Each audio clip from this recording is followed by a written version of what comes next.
அம்மாவுக்கு மறைக்காத. அம்மாவுக்கு மறைச்சான் ஒருத்தன்.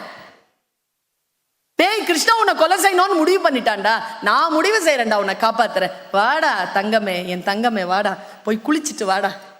கூப்பிட்டா காந்தாரி துரியோதனனை. வரும்போது கிருஷ்ணன் சொன்னான், என்னடா அம்மனமா பாரு, அம்மா முன்னால அம்மா தான் கூப்பிட்டுச்சு. சி மறைக்க வேண்டியதை மறைச்சிட்டு போடா, பொம்பளை வாழையில மறைச்சிட்டு போய் நின்னா.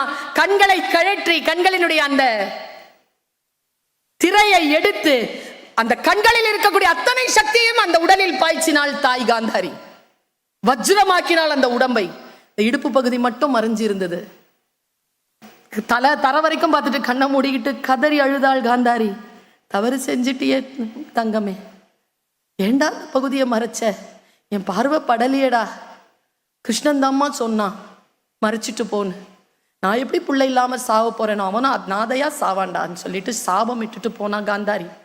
நீங்க பாருங்க, துரியோதனனுக்கு உடம்புல எங்க அடிச்சாலும் உயிர் போகாது.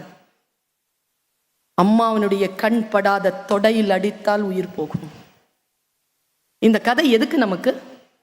தாய் தந்தைக்கு எதையும் மறைக்காதீர்கள். நீங்கள் எதை மறைக்கிறீர்களோ அதனால் உங்களுடைய வீழ்ச்சி அதில் எழுதப்பட்டிருக்கிறது என்பதனை நாம் நினைவில் வைத்துக் கொள்ள வேண்டும் என்பதற்காக துரியோதனன் கதையை மகாபாரதம் நமக்கு சொல்கிறது.